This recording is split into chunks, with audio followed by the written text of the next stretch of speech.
Amigas y amigos, tengan ustedes muy buenas tardes. Aquí estamos nuevamente con ustedes en el programa Cuarentena Cultural. Siempre les traemos cuentos, historias, obras de teatro vinculados con la memoria histórica. En esta oportunidad, el cuento se llama El Atentado. Así que por favor pónganse cómodo, póngase cómoda, cierre sus ojitos y comience a imaginar esta historia. Vamos a la acción. Cuando la noche avanzaba cubriendo los rayos tenues de luz gris del día, silenciosamente comenzó a caer la lluvia en pequeñas y escasas gotas. El frío era tan intenso como poderoso alicate caimán que aprisionaba los huesos de cada persona, obligándolas a quedarse bajo el abrigo de sus techos. Tras los vidrios de cada ventana se podía vislumbrar cómo los braseros y las chimeneas a leña funcionaban a todo vapor, y pese a que provocaban una humareda que irritaba los ojos y las fosas nasales, al menos daba calor y una sensación de placer hogareño, gracias a los resplandores, sonidos crujientes y chisporroteos que sólo el fuego puede causar. Pese a las inclemencias del tiempo, los vecinos de la villa Los Héroes aguardaban con regocijo la llegada del último año del milenio. Era un día cabalístico, de nuevos augurios, de fiesta. En la mayoría cundía un íntimo nerviosismo y pensamientos esperanzadores. De modo que si por el exclusivo hecho de cambiar la hoja del anuario sus vidas mágicamente fueran a transfigurarse en otras más venturosas y prósperas. A esa hora, hombres y mujeres estaban tan concentrados en sus menesteres y preparativos que incluso habían olvidado sus naturales, cotidianos y placenteros espacios. Tal como la enorme y antigua plaza enclavada en el corazón del sector, la que estaba engalanada de muchos cipreses y álamos centenarios, con una torre de reloj cuyo sonido era similar al Big Ben, un kiosco de retreta y una pileta que extendía sus cuatro brazos de piedras hasta las cuatro esquinas que demarcaban la avenida. Los árboles más viejos aseveraban que para los grandes y los chicos ese lugar era un remanso, un territorio de alegría, pues en todo momento llegaban los chiquillos y los animales a correr alegremente y sin trabas, revolcándose, jugueteando, persiguiéndose los unos a los otros. Al atardecer, los enamorados se refugiaban en las sombras de las ramas frondosas. Los ancianos se paseaban con sus mejores vestimentas. Diariamente todo el ambiente bullía de alegría. Bueno, todo parecía ser absolutamente maravilloso. En cambio, esa noche, la plaza se veía distinta, solitaria y oscura.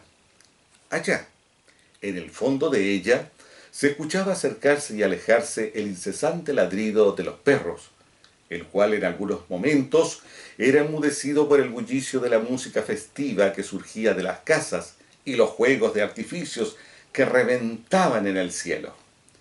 Durante ese tiempo, en un rincón de esa explanada, la débil luz de un poste iluminaba a Amin. Allí, sentado en un escaño, inmóvil, estaba con sus ojos vigilantes hacia una casa acomodada de 2 pisos, sin reja, de grandes ventanales y pintada de blanco, que quedaba delante de él, a un trecho de 10 metros más o menos. Visto de cerca, el hombre era maduro, barbudo, con reflejos canos, de estatura alta y fornida. Su semblante envejecido y demarcado le daba un perfil enfermizo. En la mejilla derecha, muy cerca de su ojo, tenía una prominente cicatriz en forma de cruz. Cubría su cuerpo con un abrigo largo y sombrero de ala ancha, por donde se colaba la llovizna, humedeciendo su pelo y su frente, hasta bajar por su cuello como un fino hilo de agua perdida. Minutos después, sorteando las ramas de algunos arbustos y arrastrando sus pies sobre las hojas caídas que no crujían porque estaban mojadas, apareció un individuo más joven, bajo y delgado. Tenía cejas pobladas y su tabique nasal fracturado como el de un boxeador. Sus facciones eran parecidas a la de esos hombres curtidos por el sol del mar. Era León. Extrañamente vestía de la misma manera que a mí, pero en lugar de sombrero llevaba una bolsa de plástico amarrada a la cabeza. En la penumbra, con sus extremidades entumidas, se sentó en otro escaño, situado alrededor de unos 15 metros de distancia del primer sujeto. Se notaba que sentía mucho frío, tanto frío que sus dientes comenzaron a castañetear. Se agazapó en su capote y fijó su mirada espía hacia adelante, sin percatarse de la presencia del otro. Sus caras duras y tensas traslucían una turbia inquietud. Tal vez mucho más que eso, diría mejor una suerte de fuerza oscura que emanaba de las áreas más recónditas de su ser. Ambos estaban tan concentrados en sus pensamientos que parecía que miraban una película de terror, la cual les provocaba diferentes y repentinos cambios emocionales: desidia, abatimiento, dolor y rencor. Tenían los ojos enrojecidos y sus rostros fulguraban un encono contenido semejante al de una bestia en acecho. Después de un largo espacio en silencio, sin que hubiese un acuerdo previo, uno y otro comenzaron a hablar para sí mismos. Hijo de perra, ahí estás tranquilo y feliz con tu familia, dijo Amin con cólera. Está flaco y encorvado. Pareces un perro desvalido, dijo León. Mantendrás todavía aquella mirada de triunfo, la sonrisa cruel del asesino que patea a sus víctimas indefensas. Eres un farsante. Juegas con los niños al tierno y amoroso abuelito. Ninguno de esos inocentes imaginará lo que esconde tu mente retorcida. No lo puedo creer. A pesar de tus años, aún te mueves, respiras y hablas. Maldito, te busqué por muchísimos años hasta que por fin te encontré. He esperado tantísimo tiempo para hacer esto. Han pasado 30 años. La ansiedad me consume.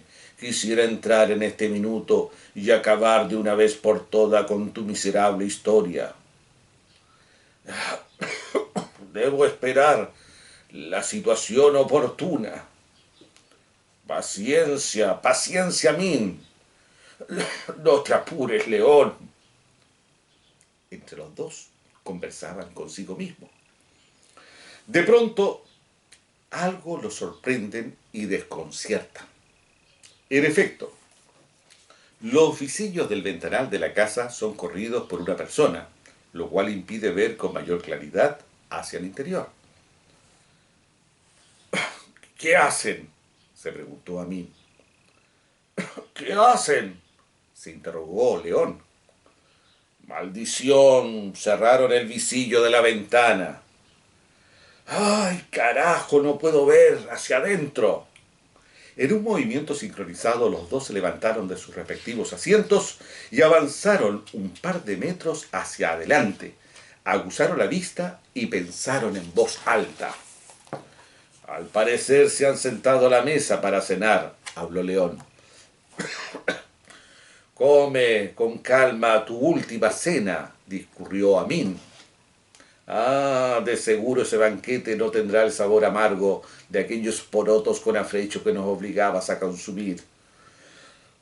A veces, cuando estoy merendando, se aparece en mi plato la imagen de esa rata asquerosa que me hiciste comer. Ah, el hijo de puta no hacía sacrificar y comer perros putrefactos y hacer punta y codo sobre sus restos. Te reías como un desquiciado mientras me dabas golpes para que tragara ese animal repulsivo. Me observabas con tu mirada obscena de pies a cabeza, al tiempo que me hacías tirar pal y pico en la carretera longitudinal, todos los malditos días, durante 2 malditos años.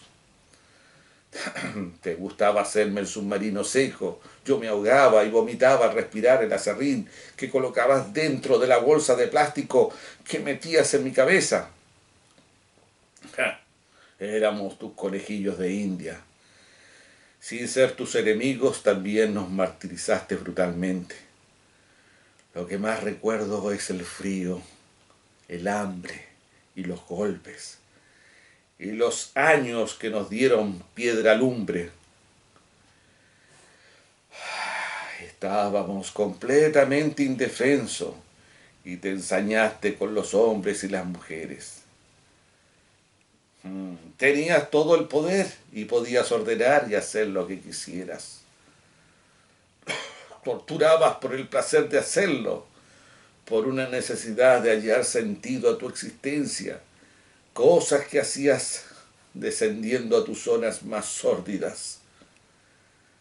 Tu sadismo funcionaba en cuanto podías dominar a alguien, en este caso a jóvenes reclutas que hacíamos el servicio militar.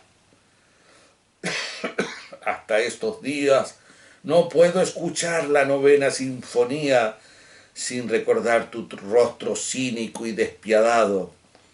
Lo único que aspiro es cortar el hilo de tu vida sin pensar que tú también lo estás escuchando. ¿Qué vas a estar manchando mi día, mi Beethoven y mi país? Es mejor no volver la mente atrás, porque la ira me puede hacer perder la sangre fría que necesito tener en este momento, concluyó León. Ahora debo actuar con los nervios férreos, concluyó Amin. Lo claro y evidente era que el rencor se había metido en sus corazones como un tumor maligno, devorando todo lo bueno que habitaba en ellos. La extirpación era la única cura para ese abominable demonio que los poseían. En esa lógica, aunque por causas diferentes, estaban, sin saber, unidos esa noche para cumplir su plan. Amin nunca había olvidado su detención por los organismos de seguridad. Todo ocurrió una tarde cuando introducía la llave en la cerradura de su departamento. En ese preciso momento sintió que una fuerza lo lanzó bruscamente de la puerta hacia adentro, haciéndolo trastabillar. Saltó hacia atrás, como para poder escapar, pero 2 balazos en sus pies evitaron su fuga. Sin embargo, todavía resistió con todas sus energías para ser esposado y encapuchado durante varios minutos. Al mismo tiempo gritaba a voz de cuello que eso era un secuestro e incitaba a sus vecinos para que avisaran a su familia y también para que impidieran que se lo llevaran. Ahí mismo le dieron patadas en el estómago, en la espalda y entre el dolor y en el ajetreo descuidó la cara. Uno de ellos, con el tacón de la bota, le propinó un golpe en el lado derecho del rostro. Fueron verdaderos perros de cacería, sin ningún control. Ya reducido, el que actuaba de jefe le informó que su esposa y su hija mayor habían sido capturadas y arrestadas. De inmediato fue llevado en vilo por las extremidades porque no podía moverse por sí mismo a consecuencia de las heridas en los pies. Y lo tiraron en una camioneta doble cabina y ahí comenzó el viaje al martirio. Cuando lo bajaron del coche de la misma forma que lo subieron, escuchó por primera vez el hablar hosco de su principal torturador, aquel que se apodaba el Príncipe. Al cabo de muchos apremios y martirios recibidos en un largo tiempo por ese siniestro sujeto, en una oportunidad, cuando la venda de sus ojos no se la habían ajustado debidamente, pudo percibir ligeramente los rasgos de su verdugo, con su uniforme gris, recién planchado y limpio. Esa imagen hasta el día de hoy jamás la había olvidado. Era un demonio sanguinario, encarnado de oficial, que acostumbraba a tratar a los detenidos de putitas. Y cuando ya estaba a punto de eliminarlos, le decía: me los chupas si no quieres morir. Así había ocurrido con su esposa y con su hija, quienes no pudieron soportar los apremios y desaparecieron sin dejar rastros de su existencia. La historia de León tampoco había sido afortunada. Ingresó a los 18 años al servicio militar obligatorio, como cualquier hijo de vecino que debía cumplir con las leyes. No obstante, del comienzo en el ejército todo le fue adverso, pues su físico diminuto era la burla habitual de sus oficiales y compañeros de armas. Pese a su naturaleza frágil y pequeña, era un joven con templanza y con habilidad para defender su honor con los puños. Empero, su mayor error fue una noche responder con dignidad a ese oficial espigado, delgado, de bigotes delgados, piel colorada, ojos azules y prominente calvicie, que le ordenó trabajar hasta el otro día en la intemperie de la carretera donde el ejército hacía un camino.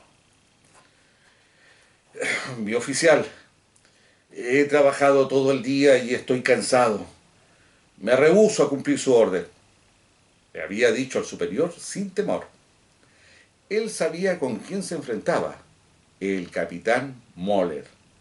Gozaba de una mala reputación, pues cada error que cometía su subalterno significaba golpes o la orden de cuerpo a tierra para recibir patadas, palos y culatazos, o marchar punta y codo por el picadero de la muerte, como decían los soldados cuando él regaba con latas, vidrios y piedras cortadas el piso. Pero en esa situación el oficial fue más cruel que lo habitual. Desenfundó su arma automática y dio una orden imperativa a 4 conscriptos que seleccionó por su mayor envergadura física. Escuchen, les ordeno que le rompan el culo a esta, mi putita. El que no acate, le voy a vaciar las balas en su cabeza. Recuerden que estamos en guerra. Ya mierda, háganlo. Dicho ello, puso su dedo en el gatillo dispuesto a disparar. Los reclutas estaban desconcertados. No sabían qué hacer, pero también entendían que ese capitán era un demente y podía hacer sin piedad lo que decía. Pese al pánico que sentían, no se atrevían a cometer tal atrocidad con su compañero. Al ver que no reaccionaban, Moller, de modo impasible, le puso su arma en la frente a uno de ellos y sin vacilación le disparó un infalible tiro que le hizo saltar la masa encefálica por todo el terreno.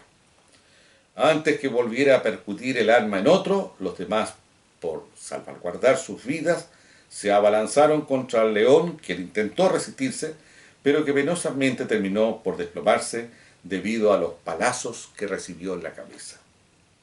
En el piso, 2 le sujetaron con fiereza sus extremidades, mientras que un tercero con rapidez le bajó el pantalón y su calzoncillo para concluir el acto despreciable. El oficial estalló en una carcajada siniestra. Desfallecido en una poza de lágrima y barro, León sintió que los orines de Moller caían salpicados sobre su cuerpo.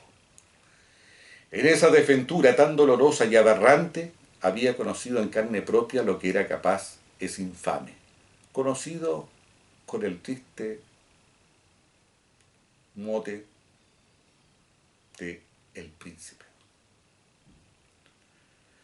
Una vez ocurridos los hechos, León fue dado de baja y los hechores trasladados a diferentes regimientos. Nunca pudo hacer nada judicialmente, debido a que en esos días imperaba la dictadura militar y todas las fechorías de sus cabecillas normalmente quedaban impunes. Quiso un día acabar con su vida, pero fue más grande el odio y la sed de venganza que lo mantuvo vivo. Tenía que sobrevivir, aguantar y ser fuerte. Amin y León nunca más tuvieron una vida normal. Tampoco pudieron bloquear sus experiencias trágicas, ni menos aceptar lo ocurrido. Almacenaron en su cabeza toda la violencia inimaginable y lo más que deseaban era volcar ese resentimiento que poseían en la muerte de su victimario, aunque ello le costase la vida. Todo estaba listo para el atentado. Únicamente tenían que esperar que el canalla saliera a la puerta a la medianoche para observar el espectáculo pirotécnico que había organizado la municipalidad de la comuna. Esa era la parte terrible de ellos, la espera. Y si no estaba en condiciones de salir, se preguntaban ambos. Y si ello ocurriera, la confabulación se les vendría a tierra. No, en ningún caso debería suceder aquello. Ambos se repetían en sus mentes. Con lentitud la llovizna comenzó a amainar. La caída de una luz de bengala muy cerca de los hombres los sorprendió y los puso intranquilos. Consecutivamente vino una seguidilla de juegos de artificios. Se escucharon unas campanadas lejanas de una iglesia. Los individuos volvieron con preocupación a proyectar sus miradas hacia la casa. Se levantaron de sus asientos y caminaron simultáneamente, al acecho, esperando el momento indicado para atacar. Ahí quedaron pasmados por lo que lograron captar sus ojos. ¡Qué sorpresa! ¡Salieron a la puerta!, prorrumpió León. ¡Mierda! ¡Él no se encuentra entre ellos!, exclamó contrariado Amin. ¡Ay, no lo veo por ninguna parte! ¿Dónde se habrá metido? Ambos quedaron silenciosos, ensimismados y cautivos de sus trágicos recuerdos. Estos corrían y regresaban, lidiaban y perecían en el mar de la amargura y el rencor. Con decisión, uno y otro se llevaron una mano hacia el interior de sus abrigos, dando la impresión que se acomodaban algo que llevaban escondido. Una pausa tensionó sus miembros. Respiraron entrecortados. Siguió el silencio expectante. Segundos después, inspiraron más calmosos y volvieron a descubrir sus manos. A lo mejor ya no puede caminar, dijo Amit. Quizás los sueños se lo llevaron al dormitorio, expuso León. Está tan decrépito que es probable que no haya resistido la llegada del año nuevo. A lo mejor esa rata olió mi presencia. Es tan astuto que a lo mejor presintió que yo andaba por sus pasos. ¿Qué hago?, se preguntó desconcertado León.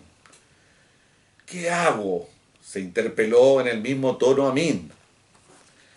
Tal vez debería actuar de inmediato y eliminar a todos. En un solo minuto podría hacer desaparecer del mapa a esa bestia y a su sagrada familia. El otro decía, no soy un asesino, aunque en ese invernadero de odio me instruyeron para ser un asesino. Nunca acepté ese lema que decían que matando gente podíamos enseñar a otra gente a no matar a otros. ¡Qué aberración! Nuestros muertos están allí, en el mar, en la tierra, destripados, decapitados, reducidos a nada más que una masa rojiza. Nuestros muertos están allí, aunque se hayan olvidado sus nombres, sus rostros y sus voces. Como quisiera que en un amanecer se levantaran todos ellos de sus fosas y volvieran a caminar firmes, lúcidos, colmados de alegría, y dijeran al unísono: todo fue un espantoso sueño. ¿Alcanza solo la justicia para vengar tanto horror? Pienso que la justicia es armonía. La venganza es una dicha íntima. Espera, León, no te pongas nervioso. Aguarda, Min, el minuto llegará. El cielo seguía cerrado. De vez en cuando un relámpago deslumbrante seguido de un sordo fragor cegaba los espíritus de aquellos seres atestados de muertos e incertidumbres. De pronto, los pensamientos de ambos explosionaron al unísono con los juegos de artificios, que fosforecieron en el cielo copado de nubes oscuras, en donde no había ni la menor huella de alegría ni esperanza. Las imágenes del pasado se agrandaron en los rincones de sus mentes y se detuvieron en sus corazones, mientras que un rayo caía en algún paraje lejano. ¿Quién sabe si era real? De alguna parte se escuchó una música alegre, risas y gentíos celebrando. Parecía que todo ese carnaval se propusiera sepultar la memoria desgarrada y acentuar aún más la tragedia de esas dos almas abatidas y alucinadas. Amin extrajo de su gabán una foto antigua donde estaban los tres, su esposa, su hija y él. Prestó cuidado a la imagen, le dio un beso, se mordió los labios y la volvió a guardar en su ropa. ¡Qué ganas de abrazarlas y besarlas otra vez! Una lágrima cayó de sus ojos, pidiéndoles perdón por no haber podido salvarlas. La gota salina al tocar su pecho creció como una ola iracunda, tronando y lanzando escupitajos, como si el recuerdo le enfureciera y ambicionara triturar cada órgano de su cuerpo hasta convertirlo en polvo. León, por otra parte, tomó de su cuello la cadenilla con su identificación militar que guardaba de recuerdo, le dio un beso y se persignó 3 veces seguido. Cerró por un breve momento sus párpados y en la oscuridad vio que unas luces se encendieron, iluminando su humilde hogar. Allí distinguió a un niño encaramado en la copa de un nogal, que deseaba acariciar con su mano pequeñita el rostro bello de la luna, que se asomaba como un angelito de plata. Pero, puesto en ese aprieto, no quería saber más de ese mundo. Por esa razón abrió sus ojos en espera de la oportunidad de dar el paso decisivo. Morir con dignidad era lo que más deseaba, porque sabía que no había nada peor en la vida que la deshonra. La humillación es una desdicha inmensa y demoledora, le quita a uno las ganas de vivir, y mientras llega la hora de tu muerte, no piensas más que en una cosa: cómo morir con decoro cuando has vivido como una sombra miserable, olvidada y privada de ilusión, reflexionaba. En verdad, aunque la primera guerra había cesado, no obstante, estos sujetos aún libraban una segunda guerra, tal vez la más larga y penosa. Otra bengala alumbró toda la plaza. Los músculos de sus caras se retrajeron, oprimieron sus puños y constriñeron sus cejas. Con sus rostros casi azulados y sus labios apretados que formaban unas líneas crueles y acusadoras, avanzaron 2 pasos más y sus ojos se encendieron al observar que en el umbral de la vivienda se encontraba el mismísimo príncipe, protegido por un pesado abrigo negro, bufanda y un sombrero de paño. Su hombro derecho lo tenía apoyado en el dintel de la puerta, al tanto que se sostenía en un bastón plegable con el mango alemán de lujo. Todos sus rasgos no eran los mismos de hace 3 decenios atrás, y sin embargo seguía siendo el mismo, con su bigote ridículo y su sonrisa hipócrita. El viejo, con sus ojos vagos, contemplaba embelesado la fanfarria de colores y sonidos ruidosos que se extendían por todos los escondrijos de las alturas, sin imaginar el abismo que se abría a sus pies, ni menos suponer que posiblemente esas serían sus postreras visiones que registrarían sus pupilas. Entonces las mentes de ambos estallaron en fuego y dolores, y los dolores eran tan abrasadores e intensos como las llamas de la ira. Una mortal angustia volvió a remecer sus corazones, dejándolos helados como témpanos. ¡Ajá! Ahí está el crápula, expresó León con júbilo. ¡Por fin salió! Del mismo modo exclamó Amín. Está solo parado en su puerta. Amín, llegó el momento. Perro sarnoso, tu putita te hará pagar lo que hiciste. Aquí viene tu muerte justa y soberana. Sus ánimos se agitaron, las orejas se pararon, las respiraciones se hicieron irregulares, las paredes de la boca se secaron, las miradas se pusieron duras y los corazones se aceleraron como caballos encabritados. Con un solo movimiento abrieron sus abrigos y descubrieron unas dinamitas amarradas a sus torsos. Uno y otro hicieron una honda aspiración para tomar fuerza. Después, con sus miradas midieron el tramo que debían franquear para alcanzar aquella puerta. Resueltos, a paso rápido, cruzaron la calle, contando los segundos mentalmente. A no más de 3,5 metros de distancia en relación al blanco, a la par dieron un grito destemplado. ¡Muerte al asesino! En esa álgida incidencia activaron sus mecanismos de explosivos y con ello liberaron sus vivencias internas empañadas de desesperanzas, humillaciones, tirrias y venganzas que los consumían. Sin pensarlo más, se lanzaron cual nadadores de clavados contra el decrépito exoficial. Con todo, cuando sus cuerpos iban desplazándose raudamente por los aires a mediana altura, pudieron reconocer tardíamente algo que no podían creer, pero que ya no podían evitar. ¡Carajo!, gritó Amín espantado. ¡No es él!, chilló León. ¡Qué horror! ¡Pobre de mí! ¡Pobre del inocente!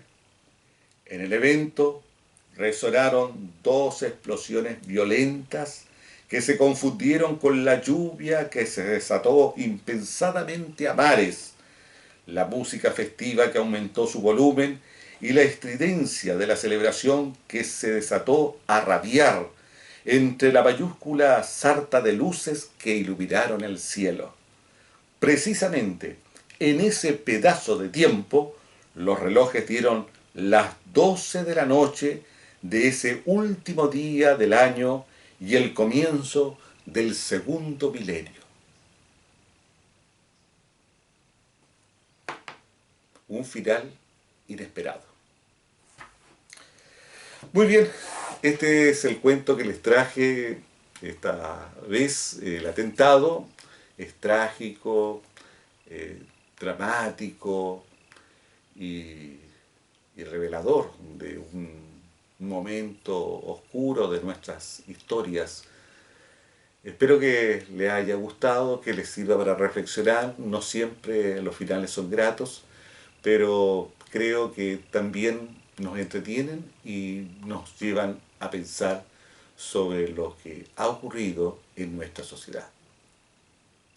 Amigas y amigos, les prometo mañana estar nuevamente presente en esta cuarentena cultural. Hasta siempre, amigas y amigos.